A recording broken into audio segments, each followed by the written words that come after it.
لا حول ولا قوة إلا بالله العلي العظيم حسبنا الله ونعم الوكيل نعم المولى ونعم النصير وصلى الله على محمد وآله الطيبين الطاهرين ولعنة الله على أعدائهم أجمعين أما بعد فقد قال رسول الله صلى الله عليه وآله وسلم فاطمة بضعة مني۔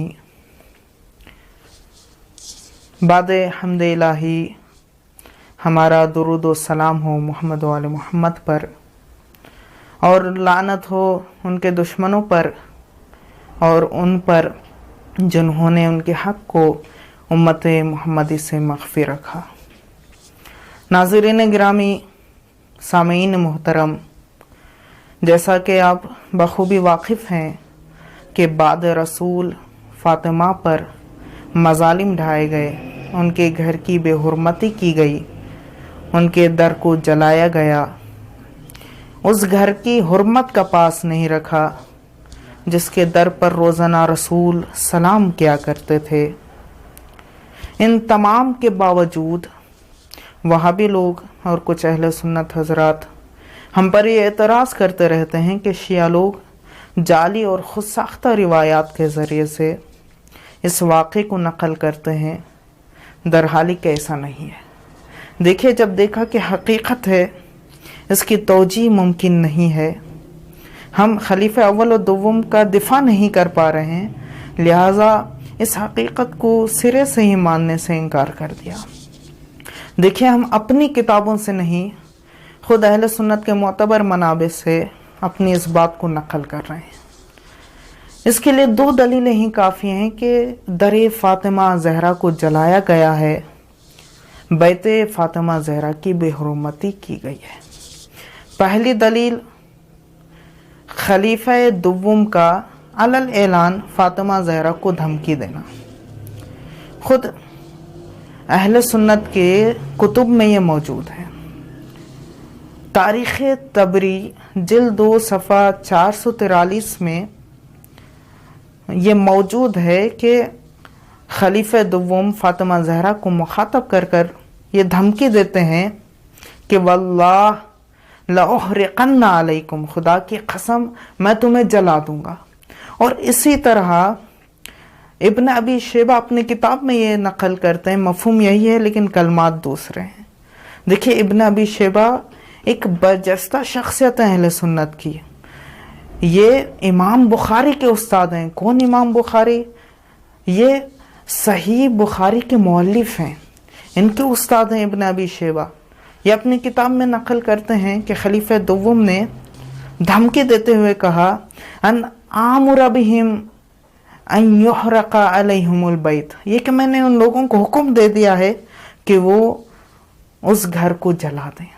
دیکھیے، پہلی دلیل یہ ہے کہ خود خلیفہ دوم نے فاطمہ زہرا کو دھمکی دی ہے علل اعلان۔ اور پھر جو دوسری دلیل ہے وہ یہ کہ خلیفہ اول کا اپنے آخری لمحات میں، اپنے آخری ایام میں افسوس کرنا، پچھتانا، یہ اعتراف کرنا، یہ اقرار کرنا، یہ قبول کرنا کہ اے کاش میں در فاطمہ زہرا کی بے حرمتی نہ کرتا، اے کاش میں فاطمہ زہرا کے گھر پر حملہ نہ کرواتا۔